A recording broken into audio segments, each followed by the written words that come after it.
ماں کے شکم سے ماں کی گود میں آنے کے بعد، بچے کے پیدا ہونے کے بعد، اس دنیا میں آنے کے بعد 5 ماہ کا بچہ بھی جانتا ہے کہ جب تک میں روؤں گا نہیں میرا کام نہیں بنے گا، جب تک میں چیخوں گا نہیں، چلاؤں گا نہیں، مجھے دودھ نہیں ملے گا۔ اللہ تعالیٰ نے 5 ماہ کے 2 ماہ کے بچے کو اتنی تو عقل دی ہے کہ 5 ماہ کا بچہ بھی جانتا ہے کہ رونے کے بغیر کسی بھی مسئلے کا حل نہیں ہے۔ بچے کو بھوک لگی، بچے نے رونا شروع کر دیا، ماں کچن میں بیٹھی کھانا بنا رہی ہے، کھانا چولہے پہ پک رہا ہے، چولہا جل رہا ہے۔ جیسے ہی ماں نے بچے کے رونے کی آواز سنی تو ماں کی ممتا نے ماں کو اٹھانے پر مجبور کر دیا۔ ماں کچن سے نکلی، سیدھا بچے کے پاس گئی۔ کھانا پک رہا ہے، چولہا جل رہا ہے، وہ پکتے پکتے کھانا جل گیا، ماں کو کوئی پرواہ نہیں۔ ماں نے بچے کو دودھ دیا، ماں نے بچے کو دیکھا، اور 5 ماہ کا بچہ بھی جانتا ہے جب تک میں روؤں گا نہیں، چیخوں گا، چلاؤں گا نہیں، میری ماں کی توجہ میری طرف نہیں ہوگی، میری ماں میری طرف متوجہ نہیں ہوگی، مجھے دیکھے گی نہیں، مجھے کھلائے گی نہیں، پلائے گی نہیں، مجھے محبت بھری نظروں سے نہیں دیکھے گی جب تک میں چیخوں گا نہیں۔ پتہ نہیں آج کل کے عقل مند بالغ عمر رسیدہ لوگ کیوں نہیں سمجھ پا رہے کہ رونے کے بغیر کوئی چارہ نہیں ہے، رونے کے بغیر کسی مسئلے کا حل نہیں ہے بھائیو۔ بچہ جب پیدا ہوتا ہے، جب اس دنیا میں آتا ہے، بچہ رو رو کر، چیخ چیخ کر اپنی ماں سے ہر بات منوا لیتا ہے، اپنی ماں سے ہر بات منوا لیتا ہے۔ ہم ایک لمحے کے لیے اپنے باطن پہ اتریں، ہم ایک لمحے کے لیے اپنے اندر اتریں اور سوچیں کہ بچہ دنیا میں آ کر رو رو کر اپنی ماں سے ہر بات منوا لیتا ہے۔ ہم عمر رسیدہ ہو کے رو رو کے اس اپنے رب سے، کریم رب سے، اپنے گناہوں کی بخشش بھی نہ کروا سکے، جو ایک ماں سے نہیں 70 ماں سے بھی زیادہ محبت کرنے والا ہے، جو ایک ماں سے نہیں 70 ماں سے بھی بڑھ کے محبت کرنے والا ہے۔ 5 ماہ کے بچے کی عقل کو بھی دیکھیں، اپنی عقل کو بھی دیکھیں۔ رونے پر، آنکھوں سے آنسو بہانے پر، خشیت پر 5 ماہ کے بچے کے مسئلے کا حل ہو سکتا ہے، اسے غذا مل سکتی ہے، اسے دودھ مل سکتا ہے، اس کی پیاس اور بھوک مٹ سکتی ہے۔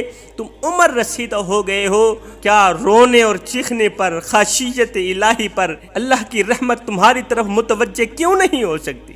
ضرور ہو سکتی ہے۔ جوانوں، اس دنیا میں 3 طرح کے لوگ رہتے ہیں، اس دنیا میں 3 قسم کے لوگ رہتے ہیں۔ پہلے وہ لوگ جو اللہ کو مانتے ہیں، جو اللہ کو مانتے ہیں۔ دوسرے وہ لوگ جو اللہ کو ماننے کے ساتھ ساتھ اللہ کی بھی مانتے ہیں۔ تیسرے وہ لوگ جن کی اللہ مانتا ہے۔ پہلے وہ لوگ جو اللہ کو مانتے ہیں، دوسرے وہ لوگ جو اللہ کی مانتے ہیں، تیسرے وہ لوگ جن کی اللہ مانتا ہے۔ اب وہ لوگ کون سے ہیں جو صرف اللہ کو تو مانتے ہیں، اللہ کی نہیں مانتے؟ یہ وہ لوگ ہیں جو اللہ کو وحدہ لا شریک تو مانتے ہیں، اللہ کو خالق مانتے ہیں، مالک مانتے ہیں، روزی دینے والا مانتے ہیں، کائنات کا سب سے بڑا بادشاہوں کا بادشاہ مانتے ہیں، اللہ کو کسی کے ساتھ شریک نہیں کرتے۔ لیکن جب اللہ فرماتا ہے نماز پڑھو، کہتے ہیں یا اللہ ہم صرف تجھے مانتے ہیں، تیرے حکم کو نہیں مانتے ہیں۔ اللہ فرماتا ہے اپنے حلال مال میں سے زکوٰۃ نکالو، صدقہ نکالو، عشر نکالو، کہتے ہیں یا اللہ ہم تجھے تو مانتے ہیں مگر تیرے اس فرمان کو ہرگز نہیں مانتے۔ میرا اللہ فرماتا ہے حق بولو، سچ بولو، جھوٹ سے نفرت کرو، والدین کی عزت والی پگڑی خاک میں مت ملاؤ، والدین کا دل نہ دکھاؤ، والدین پر ظلم نہ کرو، اپنی فیملی پر، اپنی بیوی بچوں پر ظلم مت کرو، تلخ لہجہ نہ اپناؤ، بد اخلاقی مت کرو، آخرت کے لیے جلد از جلد کچھ اکٹھا کر لو۔ کہتے ہیں مالک ہم سب کچھ کرنے کو تیار ہیں، ہم تو صرف تجھے مانتے ہیں پر تیری نہیں مانتے، تیرے احکامات کی پیروی ہرگز نہیں کرتے۔ یہ وہ لوگ ہیں جو اللہ کو تو مانتے ہیں، اللہ کی نہیں مانتے۔ دوسرے وہ لوگ جو اللہ کو ماننے کے ساتھ ساتھ اللہ کی بھی مانتے ہیں۔ اللہ فرماتا ہے نماز پڑھو، سارے کام کاج چھوڑ کے جب نماز کا وقت آتا ہے اللہ کے حضور کھڑے ہو جاتے ہیں۔ اب تیسرے وہ لوگ جن کی اللہ مانتا ہے، اللہ اکبر، یہ وہ لوگ ہوتے ہیں جو بیٹھے زمین پر ہوتے ہیں، ان کا تذکرہ عرش بری پہ ہو رہا ہوتا ہے۔ ساری کائنات اللہ کا ذکر کرتی ہے، ساری کائنات اللہ کا ذکر کر رہی ہوتی ہے، ایک اللہ ہوتا ہے جو اپنے اس بندے کا ذکر کر رہا ہوتا ہے۔ یہ بندہ بیٹھا زمین پہ ہو رہا ہوتا ہے، اس کا چرچا عرش بری پہ ہو رہا ہوتا ہے۔ یہ جہاں جہاں جاتا ہے، جس مٹی کے اوپر یہ قدم رکھتا ہے، مٹی اس کے قدم چومتی ہے۔ اللہ تعالیٰ کے نوری فرشتے اس بندے کی مغفرت کے لیے دعائیں مانگتے ہیں۔ آخر یہ لوگ ہیں کون کون سے؟ یہ وہ لوگ ہیں جو دنیا میں 3 کام سر انجام دیتے ہیں۔ وہ 3 کام کون کون سے ہیں؟ نمبر 1، ہر وقت ہر گھڑی اللہ تعالیٰ کا شکر ادا کرتے رہتے ہیں۔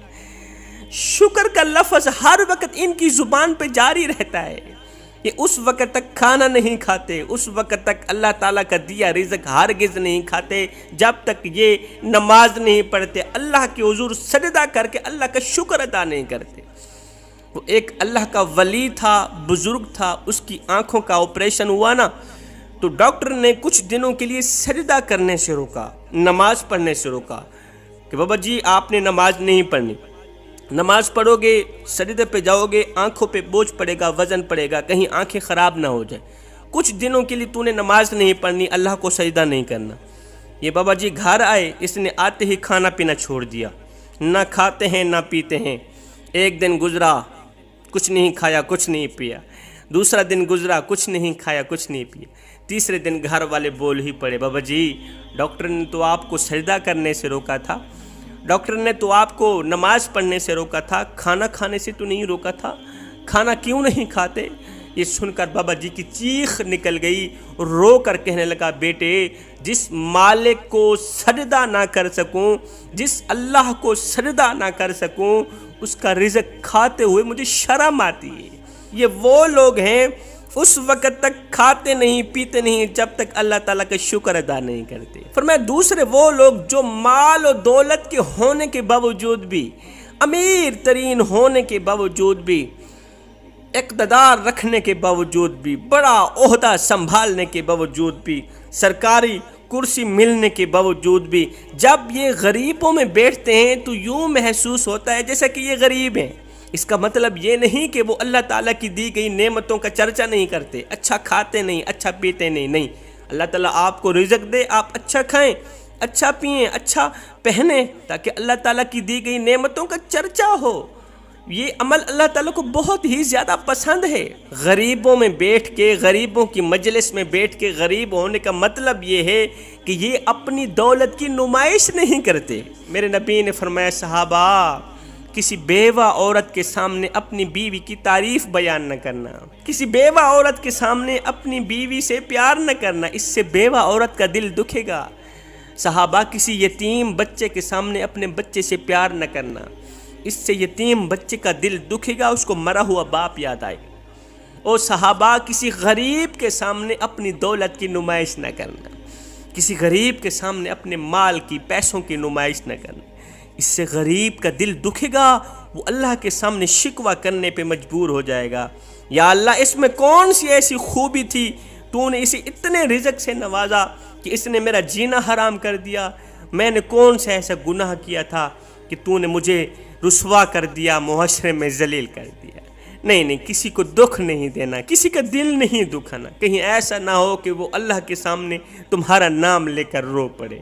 فرمایا تیسرے وہ لوگ جن کو بھوک نے ستایا ہوا ہوتا ہے، پیاس نے ستایا ہوا ہوتا ہے، مطلب ایک آدمی ہے اس کو پیاس نے ستایا ہوا، خوب ستایا ہوا ہے، وہ پانی کی تلاش میں نکلتا ہے، بھاگتا جاتا ہے، پانی پانی کرتا، پانی کی تلاش میں نکلا، تلاش کرتے کرتے کرتے کرتے اب اسے یوں محسوس ہونے لگا ہے کہ اسی گھنٹے کے اندر اندر اگر مجھے پانی نہ ملا تو میں مر جاؤں گا۔ اچانک اسے ایک کنواں نظر آتا ہے، وہ بڑی مشقت کے ساتھ، بڑی محنت کے ساتھ کنویں کے اندر ڈول لٹکاتا ہے، پانی نکالتا ہے، جیسے ہی پیاس بجھانے کے لیے پانی منہ پر لگاتا ہے تو تو اسے بھوکی ماں، پیاسی ماں اور پیاسا باپ یاد آ جاتا ہے۔ وہ پانی پیتا نہیں، وہی ڈول لے کے گھر کی طرف بھاگتا نظر آتا ہے۔